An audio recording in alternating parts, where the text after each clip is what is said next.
Hi, everyone. Welcome to the 77th session of the MedAI Group Exchange Sessions.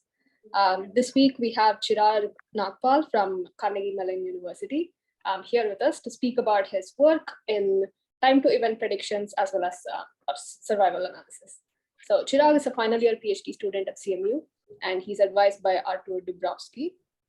His research interests are in novel methodology and applications of machine learning in health, especially around censored time-to-event outcomes and counterfactuals. He's also interested in applications in other domains like natural language processing and electronic health records and so on. So thanks so much, Chirag, for joining us today. And I guess before we start, do you have any preferences on how you'd like to take questions?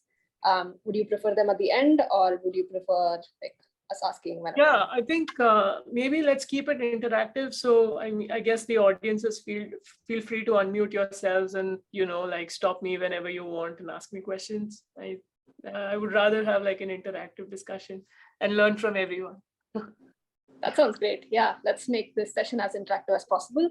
And without further ado, let me hand it over to Chirag.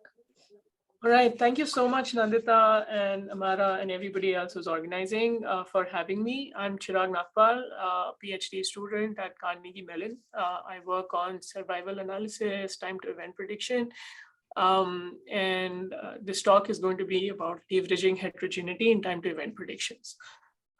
All right, so before I actually begin, I'll start describing what time-to-event prediction problems are, right? So machine learning is frequently applied to model when a certain event would take place in time. So for example, if you're a doctor at a large hospital, you might want to predict when a patient would suffer from stroke. If you're a large e-commerce company, maybe you want to predict when a user would stop subscribing to your service, right? Or a large commercial airline may want to predict when an aircraft would need a scheduled maintenance or unscheduled maintenance operation. Essentially, all of these are regression problems. So you have a given set of features or covariates, and you're trying to predict an outcome, right? The outcome here being a time. So time to event regression, survival regression, censored regression, essentially all refer to the same general idea of performing this regression task. The motivations behind my research in this domain have been modeling of complex input covariates or multiple outcomes, such as static and streaming data that may vary over time, as well as multiple outcomes that may manifest as competing risks.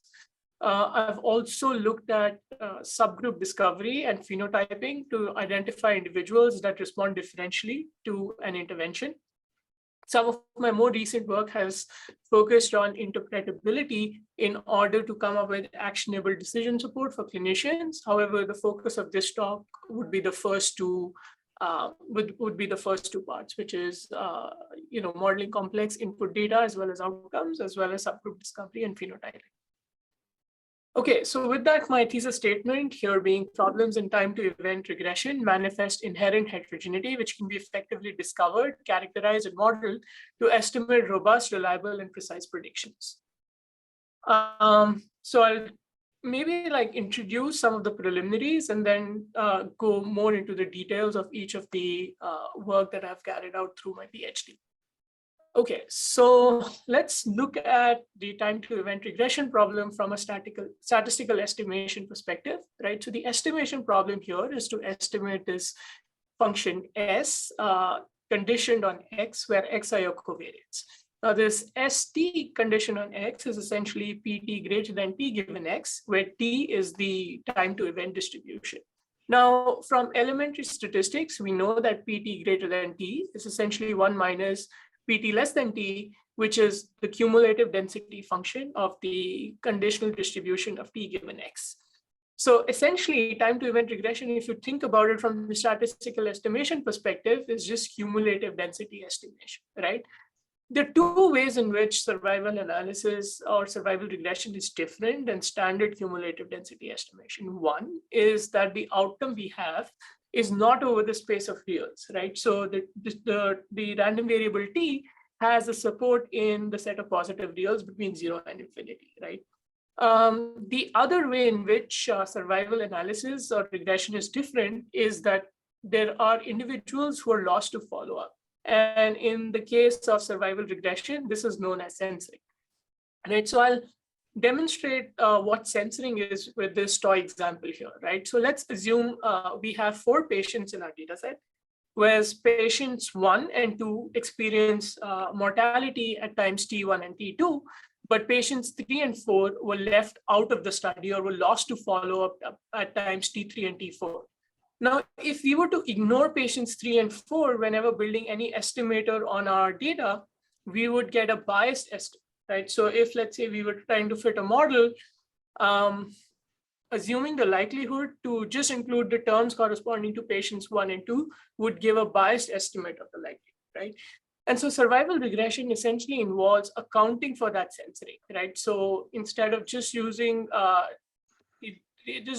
terms corresponding to patients T1 and T2, you'd also want to include patients T3 and T4 in order to give an unbiased estimate.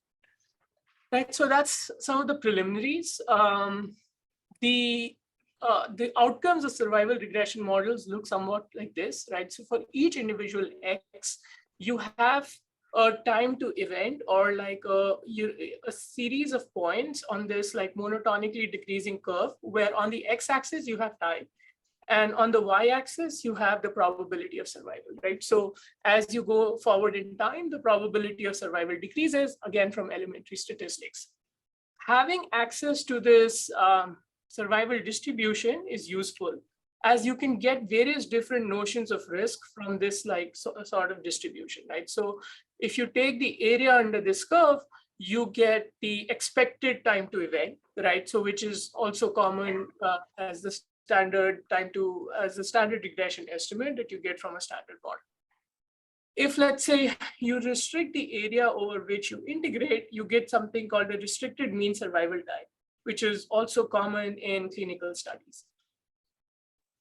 And if you only look at, let's say, the risk or the value of this curve at a particular horizon of time, you get the risk that an event would take place within a certain horizon of time, right? So based on what notion of risk you're trying to model, your survival curve can give you that particular like metric or notion of risk, right?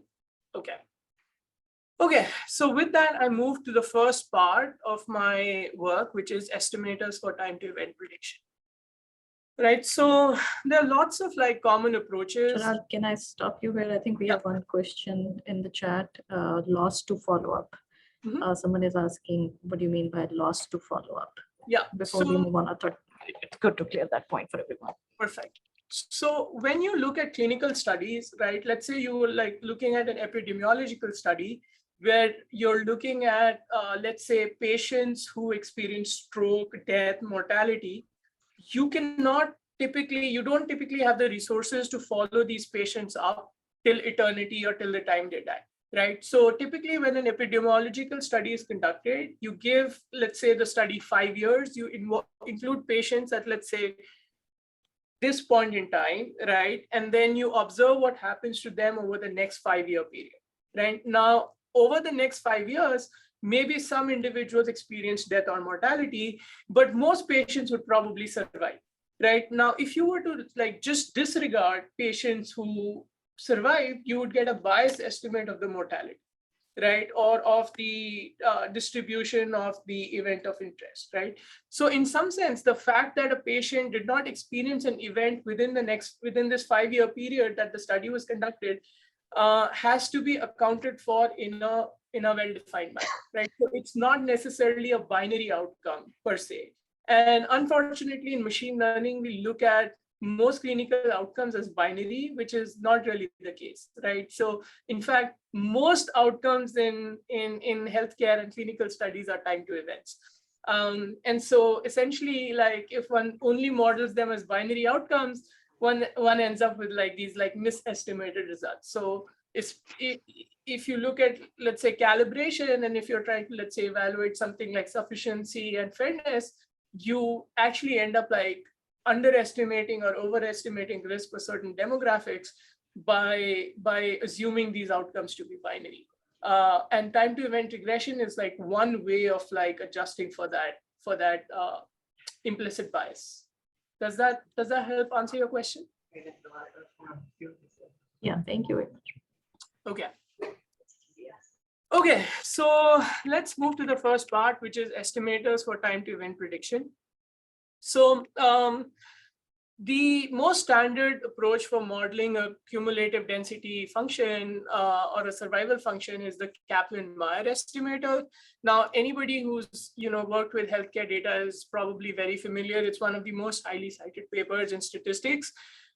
Essentially, the Kaplan-Meier estimator is a population level estimator, right? So if you have, let's say, a cohort of patients, you can estimate their survival, your population level survival in the presence of censoring using this like Kaplan-Meier approach.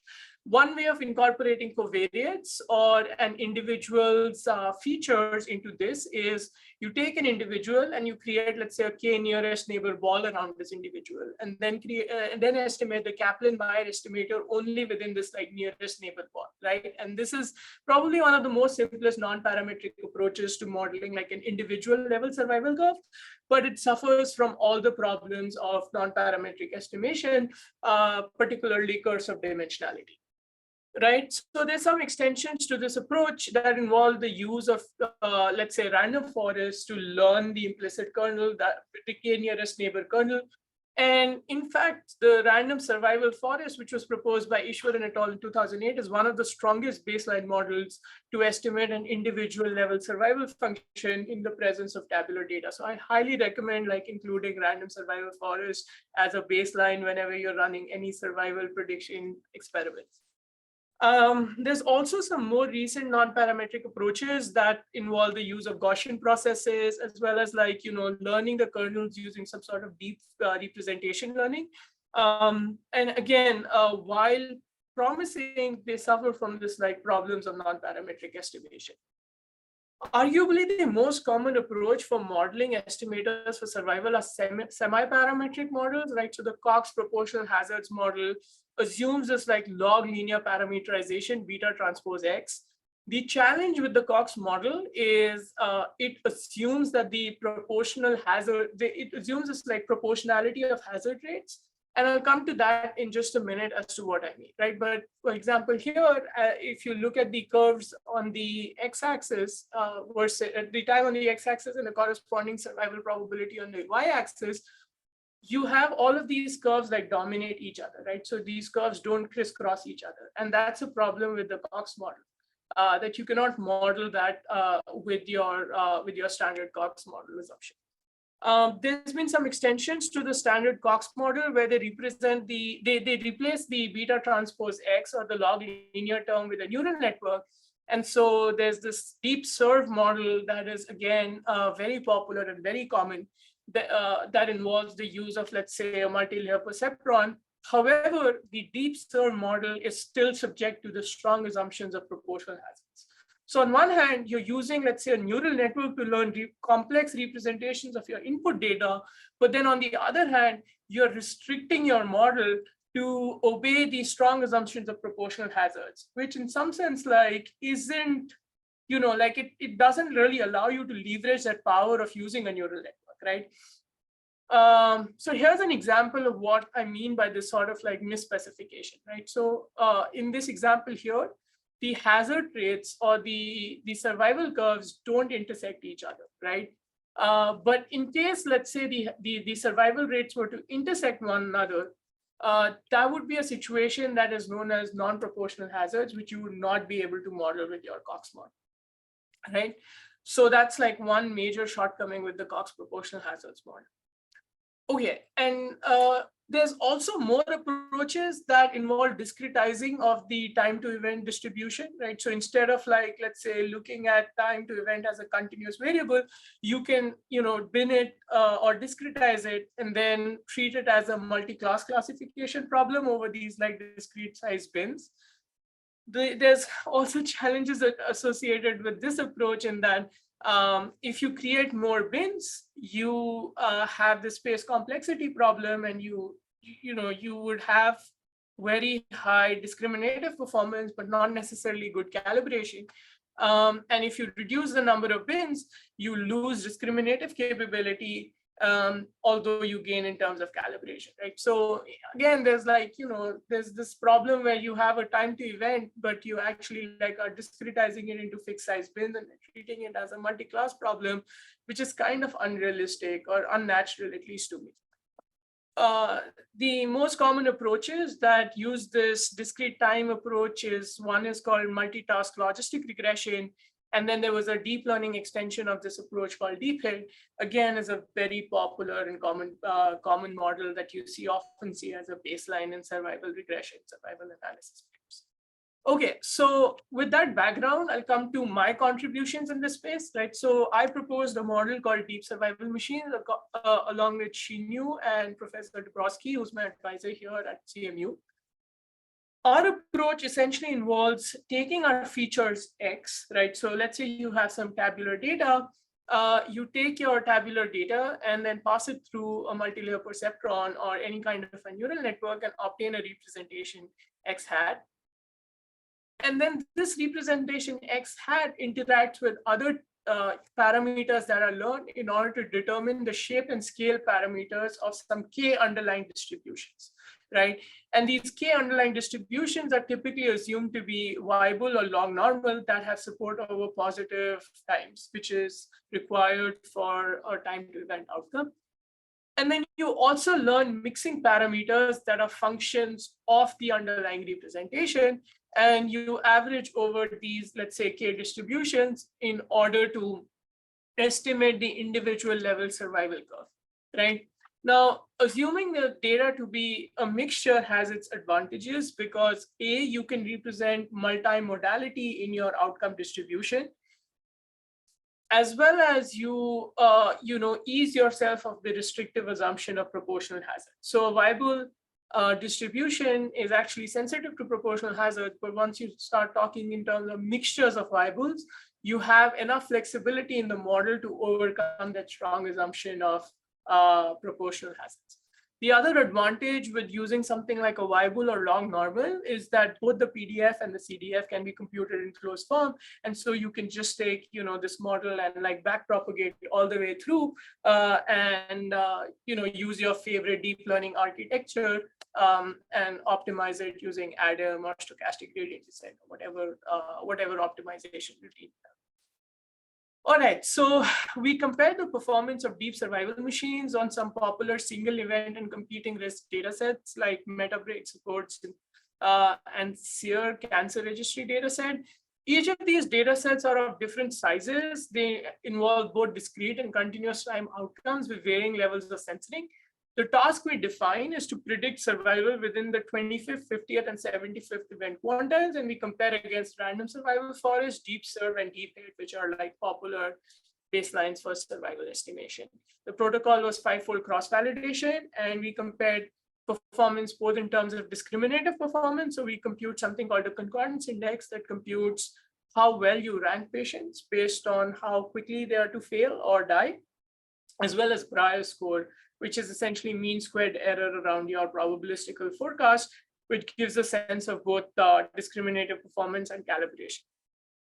So we found that on both support and MetaBreak data sets, DSM had higher concordance index as compared to the baseline deep survival models and had similar performance like the random survival forest model.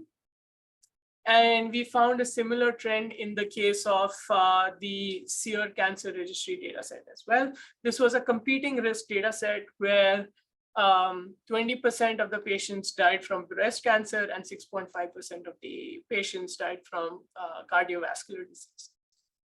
Okay, so if there are— I have a quick question. Yeah. So I guess two questions. So one is, are all the data sets basically discrete time, or basically they're discrete variables, or are they categorical, or are they numerical? What kind of data types is the variable formulation most powerful? So for SEER and support, SEER is actually very intense in that it has continuous variables as well as categorical variables and also some ordinal variables, right? So to give you a sense of what kind of variables we included, let's say the number of positive lymph nodes at the time of diagnosis of a cancer patient, the size of the largest, like, tumor in terms of, let's say, centimeters, age of the patient at time of diagnosis, whether surgery was performed on the patient or not,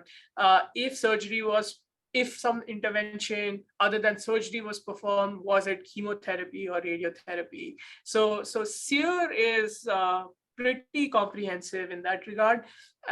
Support is an older study, and it comes from this critically ill ICU patients. And so the task was to predict patient survival within the first 6 months from discharge from the ICU. And features include whether the patient had metastasized cancer, various vital signs measured on day 3 from the day of discharge, as well as basic demographic information like race, income status, age, sex, etc. Right? Does that answer your question? Yeah, I guess I have a follow-up question. I don't know if you want to do this later, or maybe you can think if this Sure. is Yeah, I can take the question. Yeah. Okay, sure. So the other question I had is, if the number of variables that you have in your per patient or like per item, if it's like really large, does the formulation still scale well enough, or is it restricted to a certain number of variables that Yeah, so that's a good question. So to answer that question, I think one example I can give you is actively experimenting with chest X-rays, and chest X-rays are as high dimensional as you can get, basically, right? You have 512 times 512 input features, and honestly, when working in such complex modalities, you do need to use some sort of representation learning, right? Like with tabular data, even a random forest is probably okay. But then with complex modalities like clinical vital signs or chest or let's say imaging, having this sort of representation learning helps.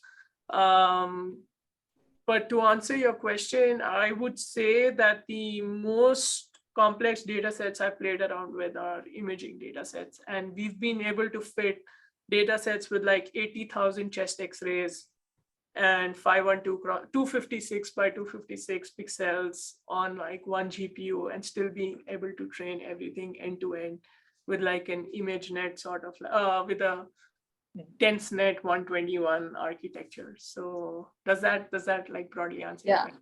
Okay. Yeah. So if I understand correctly, you do a representation learning, you first get the representations out, and then you apply your variable formulation on top of that. You can actually do it end to end. So we're now playing around with doing it end to end. So you can take a pre-trained DenseNet, knock off the last layer, replace it with deep survival machines, and just back propagate the gradient all the way back. You don't need to do it separately.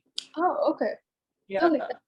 Thank you. Yeah, and actually, we don't see too much of an improvement in performance, definitely not statistically significant improvement, but we do see a minor improvement in performance when you do it end to end. Got it. Sounds good. One question I have about the input features, when you have different types of features, like some continuous, some discrete, do you treat them differently, or you're just lumping them all together in one big feature vector and then learning their representation through your representation learning network? So we do some basic pre-processing in that, ordinals are treated more, if there's missingness, we do some sort of median imputation. And then if it's categorical, we want Horton coded. If it's continuous, we basically standardize it, either using standard scaling, dividing by the mean and subtracting the mean and dividing by the variance, or we take the empirical CDF, so convert it into an ordinal variable, and then but I mean, I guess you could describe it as lumping it together, but yeah, like maybe there's like smarter like ways of, using some domain I was expertise. thinking basically in models. terms of if you would use the same representation network for like the combined lump together feature vector, or you could have like separate. For example, I'm basically thinking of a scenario where it's just not very intuitive to combine, or in other words, lump those together, because Yeah. let's say you have those image chest X-rays versus your EHR data. Yeah. Right. So if you're using these two, you can technically put them together, but you probably shouldn't, because Absolutely right. So for the X-ray example that I'm mentioning, if you just take the chest X-ray, you get a performance. But then if you correct it for, let's say, demographics like age, you obviously get an improvement in performance, because an 80-year-old patient is always going to be higher risk than a 30-year-old patient. And so the way we do that there is like, we have this end-to-end representation learning network, which like comes up with the representation, and then we concatenate that representation with the demographic variables we have, and then put like the DSM layer on top. makes sense. Yeah, that makes much more sense. Thank you. Okay. Any more questions? Okay. If there are no questions, I can move to the next part. So the first part talked about deep survival machines, which was in the static setting. So for each patient, you had like a static snapshot of features X. But a lot of the studies, especially in epidemiology, are longitudinal, where you have the same patient being followed up over multiple time steps, right?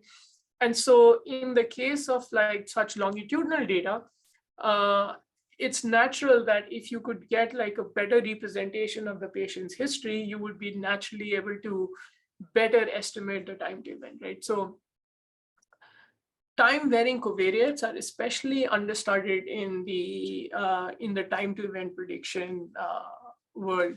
So for example, in this illustration, you have some featureized vital signs, and as you, let's say, convolve the sliding window, you get a better like estimate of the time to event. And this is actually real. This is not like just a figure. This is actually the output of deep survival machines on the MIMIC ICO dataset.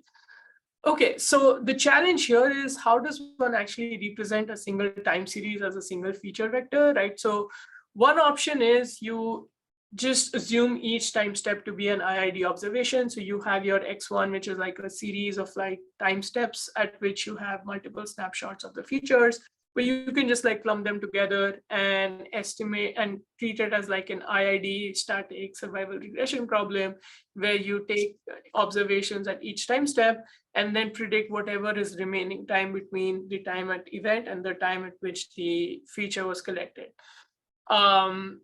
In our case, what we propose is something called recurrent deep survival machines, where we take the input features or the input time steps, and then we pass that through a recurrent neural network or an LSTM to obtain this like time varying feature representation of the patient, right? So for example, here you have X1, X2 to XM, M time steps of the patient features, and then which you pass through a recurrent neural network or an LSTM to obtain these output representations.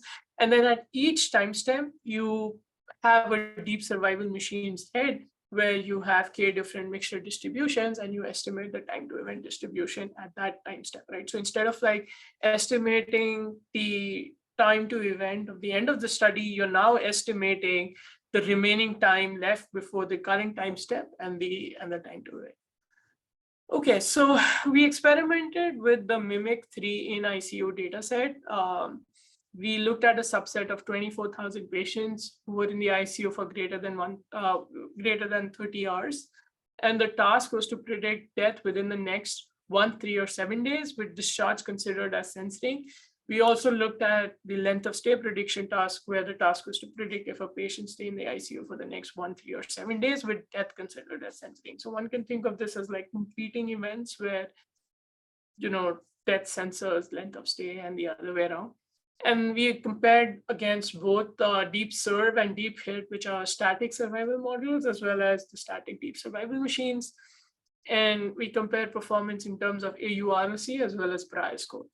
So overall, we saw that recurrent deep survival machines improve prediction in terms of discriminative performance over the baselines we compared against for both prediction of death as well as prediction for length of stay.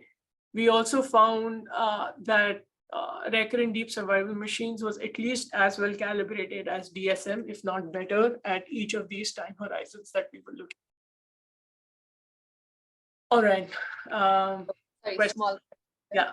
Mhm. So for your baselines here, how did you what was the how did you use the feature representation for the time series? Like, did you take individual samples or something else? Yeah, so we take like static snapshots, and then we also take like rolling mean and rolling standard deviation of those features. Again, there's probably like better ways of doing it, but yeah. So since we actually ran these experiments, I think there's also like a dynamic version of Deep Hit that has come out. And so they also have, let's say, a recurrent neural network and then a deep hit layer on top of it to do this dynamic prediction. I don't think we benchmark against that model in this paper. Got it. Okay, thanks. Okay. So till now, the models that I talked about were parametric, right? So the outcome or the output distribution was a mixture of, let's say, variables or normal distribution. But there's a problem with making that parametric assumption in that when you look at, let's say, long time horizons, if your parametric assumptions are misspecified, you lose calibration. And this is especially a problem when you're looking at, let's say, minority demographics, right? So the Cox model, on the other hand, although misspecified in the presence of non-proportional hazards, has this nice property that the baseline hazard rates of the Cox model is computed non-parametrically. So this is something that is often, overlooked about the Cox model, that it often involves two different parameters. One is the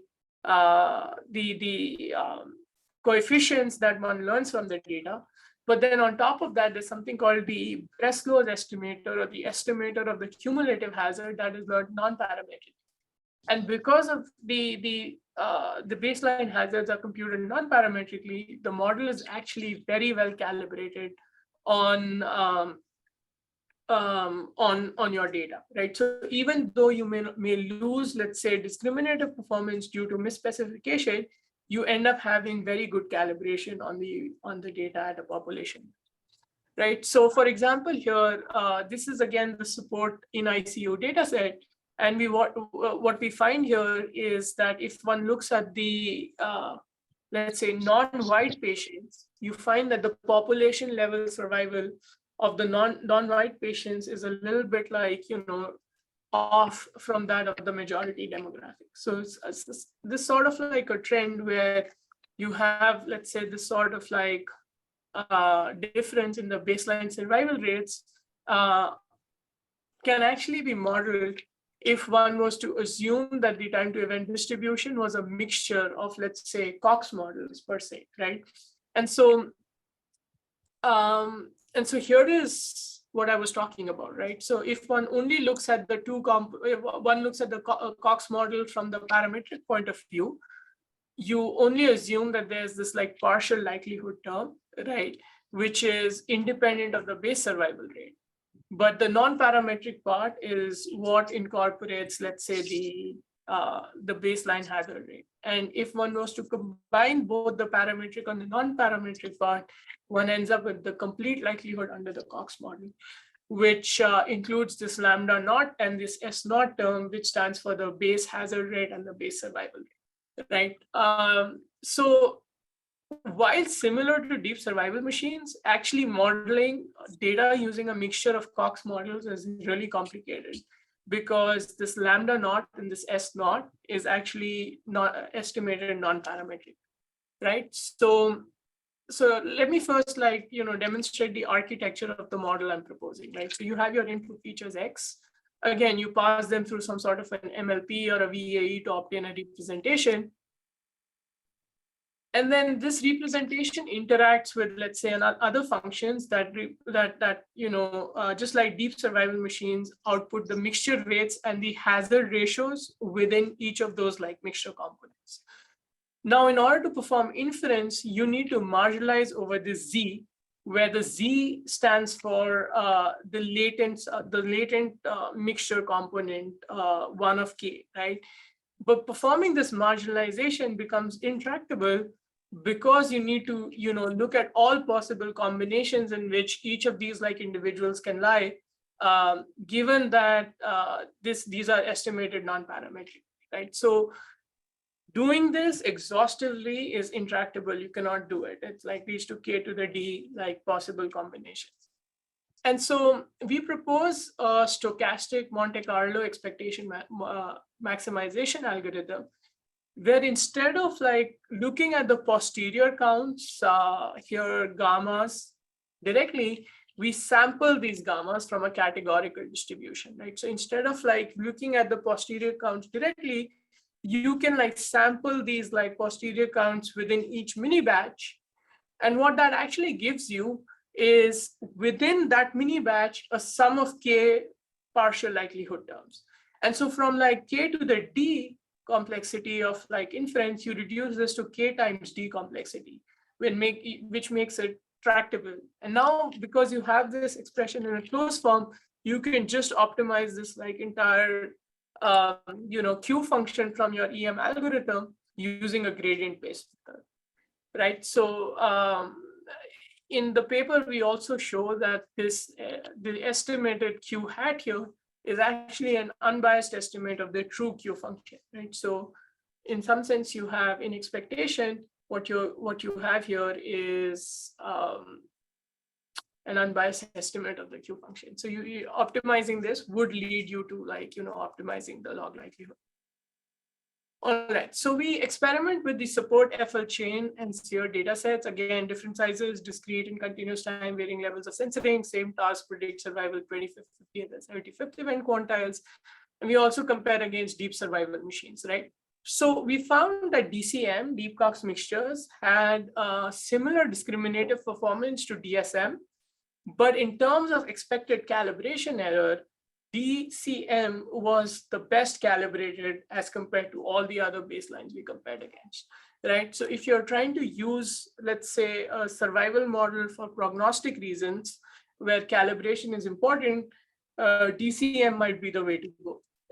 This was true both at a population level as well as within minority demographics. So we also estimated or calculated the calibration errors within each demographic. And we found that DCM consistently had better calibration than the baselines we compared against. Okay. So if there are any questions, I can take them now before moving to the next part. Okay, looks like no questions. Okay. No, one. Sorry, Okay. I have a question. Okay. So in all of these cases, when you're checking in, basically you said for every group, it has better calibration, the proposed model. How are these groups formed? Are they always based on race, ethnicity, or do you have different? Yeah, so in the case of the SEER dataset, again, SEER is very exhaustive. It has a very comprehensive definition of in terms of race. So not only do you have white, black, and others, you also have within others, you have whether they were Asian Filipino or Asian Japanese, right? Indians, Pakistanis are a separate group, which is rare to find in a observational study. So SEER is very intricate when it comes to coding race. And so that's how we define the minority groups. In the case of support, we defined Black patients and patients who were described as other as our minority groups. I think to your larger point, maybe especially with larger data sets, the right way of doing this is looking at intersectional groups, right? So not just looking at one particular dimension, but maybe race and sex together, or let's say race, sex, and something like HIV status, which is a protected attribute, and then looking at all possible combinations of those variables. So I concede that that is something that we don't do in these papers, but should be the way to go moving forward. One other question, in data sets who have this kind of very fine-grained race information, in my experience, they have those like different races at a finer grain level available, but you don't really have many samples of each. And so if you start stratifying based on those like really minority groups, there isn't really a consistent answer. But you mentioned that your proposed model it was consistently better calibrated than all others in all cases. So you were looking at all of those really fine-grained race classes separately, or did you combine, let's say, all Asians together? So for SEER, we did it at a fine-grained race level analysis, and we have those results in the paper. I agree that as you look at smaller and smaller groups, especially when you start looking at intersectional groups, you don't have enough support in your data to come up with like a robust estimate. And so one of the things we did is bootstrap our held out test set and then compute like standard errors around that. But I mean, I generally agree with your point that it gets harder and harder as you start looking at smaller and smaller groups.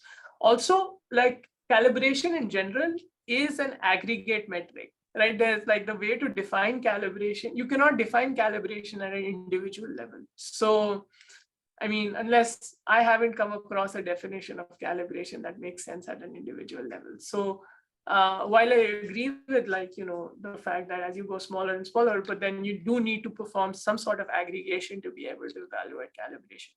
So I guess there's a trade-off there.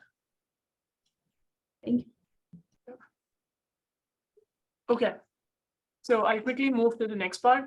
So the next part is about counterfactual phenotyping. So till now, everything I talked about was regression and prediction. However, in large real-world scenarios, you want to find subgroups of patients that respond differentially to an intervention, right? So this part would more be about counterfactuals and would be more in the direction of causal inference, would have that sort of flavor. Okay, so here is the intuition behind this part of the talk, right? So let's assume that you have patients represented on X1 and X2, where X1 and X2 are your features or confounders, right? For the purposes of this part, we'll interchangeably use the term confounders and features.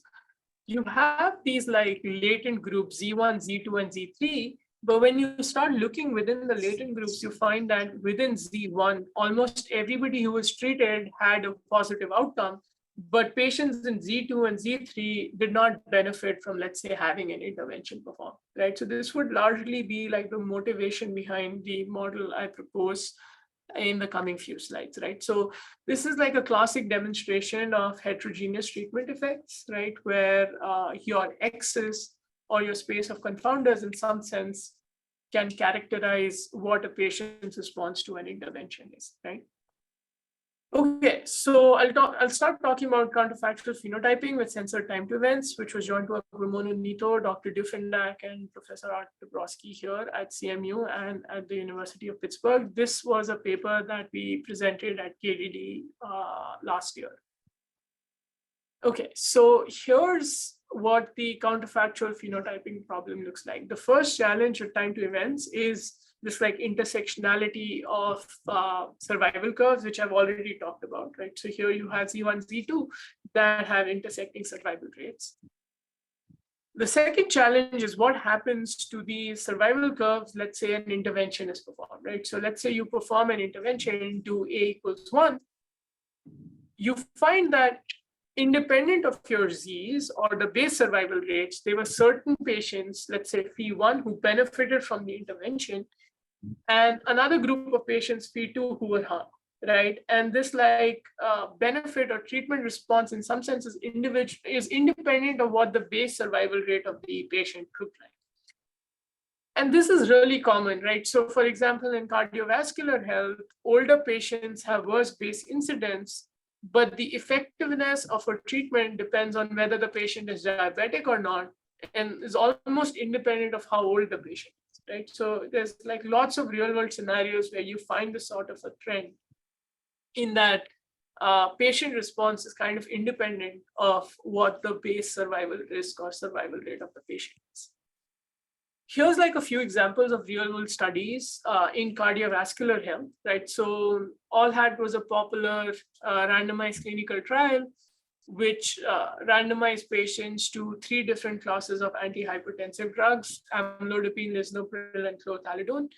And it was found that chlorthalidone, which is a cheap diuretic, is at least as effective as calcium channel blockers and ACE inhibitors in reducing risk of cardiovascular disease. Then the other study was this was the ACCORD clinical trial. Again, this is a really popular clinical trial for reducing risk of diabetic patients susceptible to cardiovascular disease, where they compared intensive versus standard glycemic therapy. And they found that intensive glycemic therapy actually reduced the risk of, let's say, major adverse cardiovascular events, but increased all-cause mortality. And so in some sense, ACCORD is a controversial trial because even though intensive glycemic therapy was found to benefit in one of the outcomes, because it like increases all-cause mortality, intensive glycemic therapy is not recommended by clinicians, right? So in both of these cases, it is clinically beneficial to find out if there were certain subgroups of patients who were harmed with a certain therapy versus the other, right? And so we proposed this model, which is an extension of our deep Cox mixtures work, which is called Cox mixtures with heterogeneous effects. I think there's a question in the chat. Let me. Okay, I can come back to the question about baselines for DSM at the end. Okay, so we extend this deep Cox mixtures model, which we call Cox mixtures with heterogeneous effects, where we assume a standard directed acyclical graph where X, the space of confounders or the set of confounders, affects both treatment assignment as well as the time to event, right? So this is a standard like common cause directed acyclical graph. And then we assume that there's like this one latent variable Z, which affects the base survival rate or the base rate or the base incidence of an individual. And this base incidence is, determined by the set of confounders X. And then we assume that there is this other latent variable phi that affects the treatment effect, right? So both phi and Z are in some sense functions of your confounders, but the actual treatment effect is independent of the base survival rate conditioned on X. Okay, so this is what the Cox mixtures and heterogeneous effect models look like. You have your lambda, which is your base hazard rate conditioned on X, Z, phi, and A as being this like log linear parameterization of your input covariates along with the treatment assignment. Again, performing inference requires marginalization over both the variables Z and phi at training time. And this is intractable. And so we propose a stochastic expectation maximization algorithm, just like we did for deep Cox mixtures, in order to train this model end to end. The architecture again looks similar, except that we include both a set of outcomes that represent assignment to one of these like k different base survival groups, as well as one of like the m different, let's say, treatment response groups. And then we marginalize over both Z and phi in order to determine the outcome of the patient under control as well as under treatment, right? In our paper, we also have some very basic identifiability results that say that under the following assumptions, that the time to event and the censoring distribution are independent of the confounders and the treatment assignment, and assuming ignorability and latent independence of Z and phi given X, we can identify the counterfactual time to event just with the set of observables that we have access to. This is somewhat of a weak result because we're not making any claims about what the X's, A's represent. But I think it's still good to think about it in terms of, standard like causal inference, especially when one is actually using this to do some real world inference. All right, so we experiment with 3 different tasks. One is we look at the all-hat data set and compare the response of chlorothalidone versus patients who were either assigned amlodipine or lisinopril. The second task is comparing amlodipine versus lisinopril. And the final one is on the Accord data set. We try to see if we can find patients that benefit from intensive versus standard glycemic therapy. The metric that we are looking at is the conditional average treatment effect and restricted mean survival time, right? So we look at a 5-year restricted mean survival time, and then we compute the difference between the treated and the control group within a subgroup in terms of the restricted mean survival time. We compare the performance of our models in terms of 2 baselines. One involves first performing some sort of dimensionality reduction on the covariate space. In our paper, we look at Gaussian mixture models as well as dimensionality reduction is PCA, kernel PCA. So that involves both like linear as well as like nonlinear interactions, followed by either k-means clustering or Gaussian mixture models in order to represent those diverse phenotypes or phenogroups of patients, as well as a model that's more popularly called virtual twins and statistical estimation, where we train 2 different regression models on a treatment and control arm, and then we take the difference between these 2 models and fit a random forest on top of that in order to estimate whether a patient would have a higher or a lower treatment response with a given set of covariates. Now, this is popularly called like the T-learner approach, if you're familiar with causal inference. Okay, so for the all-hat A study, we found that although the average treatment effect was something like 30 days at a 5-year time horizon, our model was able to pick up a phenogroup that demonstrated an enhanced treatment effect in terms of benefit from diuretics with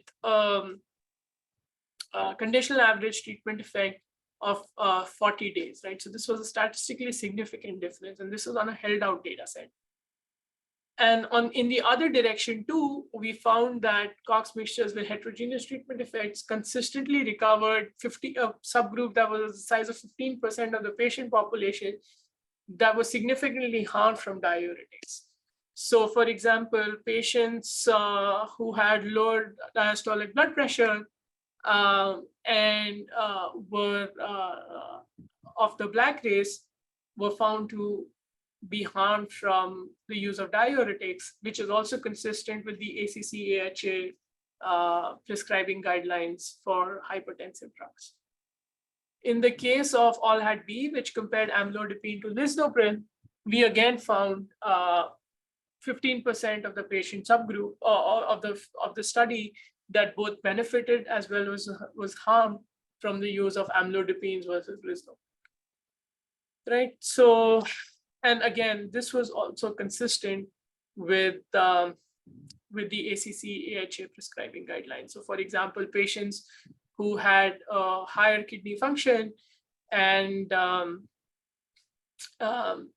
of the Black race seem to benefit more from amlodipine as compared to lisinopril. Accord was also interesting. So in the case of the Accord trial, we found that CMHE recovered a phenogroup that benefits from intensive glycemic therapy.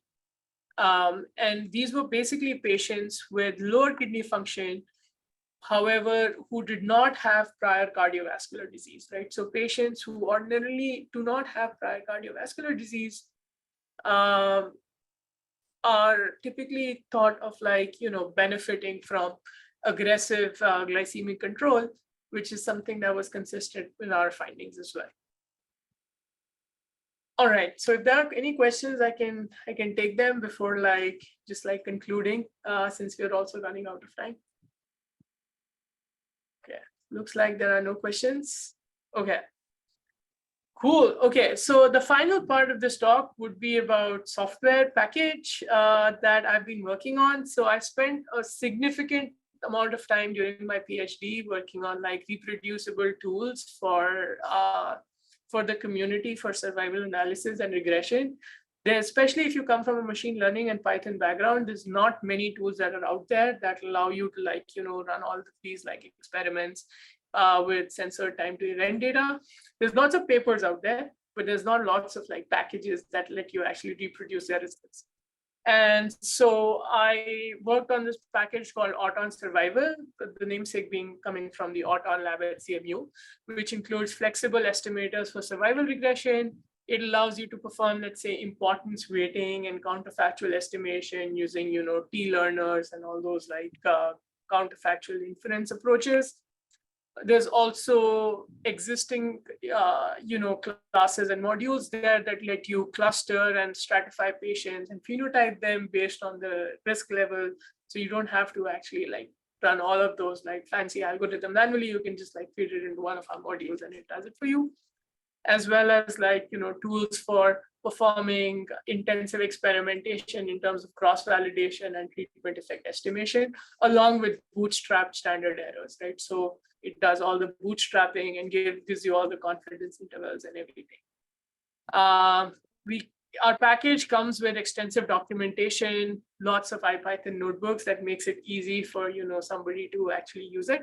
So I would strongly recommend using our package. I was very skeptical of my own models, but recently after we released our package, we found that a lot of people in the community have been using some of my models. So for example, deep survival machines was extended in this paper by Steinfeld and all in creating a polygenic risk score for cardiovascular disease on the UK Biobank data. And this was a paper in the Lancet Digital Health.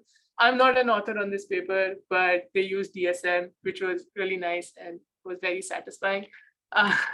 Then there was this like recent Nature Scientific reports where they trained DSM to predict risk for patients with prostate cancer, as well as a paper in the Journal of Neurology, Neurosurgery and Psychiatry to estimate patient risk post ischemic stroke. It's personally been a very satisfying experience seeing some of this research actually translating into the real world through all of these like, application papers. Okay, so please use our package. And if there are any questions, I can take them now. And thank you so much for having me. This was really fun. Awesome. Thanks, Chirag. I think that was an amazing talk. You covered so much, like so many cool works about survival analysis. And I guess before we open the floor for more questions, let's give Chirag a round of virtual applause. Yeah, and then feel free to ask your questions.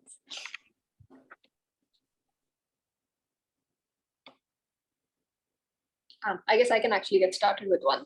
Mm-hmm. So you mentioned like in your counterfactual phenotyping. So if there are, like I'm trying to think of whether your models can be used for identifying like new subgroups for like not existing ones based on race or other characteristics, but actually like sort of like a subgroup discovery where you find that, okay, patients are similar in this aspect and they're very dissimilar in other aspects and so on. Mm-hmm. So in some sense, the way the subgroup discovery works is by like defining this latent variable, which is a combination of multiple different features, right? So in my most recent work, I've been trying to add a layer of like sparsity regularization to the features that are, that are discovered or output by the model. So in some sense, like we're not restricting the subgroups to just be race or age, but the model is free to choose from all these features at baseline and see which ones are the most predictive in describing these subgroups, right? So in the case of cardiovascular disease, it just ends up being the case that race is something that shows up, but there's no particular enforcement from our side to the model to discover that as a feature, right? Okay. But I guess that's an interesting point because the way I see some of this work going forward in the future is actually just looking at, let's say, SNPs or like, genotype information. And then you can actually perform the subgroup discovery at like a gene level instead of doing it at like, let's say, like the observational tabular like feature level, right? Yeah, that'll be very cool. Cool. Are there any other questions for Chirag? I guess if not, then let's thank Chirag again. Thank you so much. And feel free to reach out, and I'm always happy to collaborate and work with like-minded individuals. So always looking forward to, like if nothing else, having intellectually stimulating conversations. Absolutely, yeah. We'll also post the recording today on YouTube, so you can feel free to reach Chirag if you have more questions about his work or want to follow up. Yeah, I guess we'll see you all next week. Thanks everyone for joining today. Thank you. Thank you. Bye.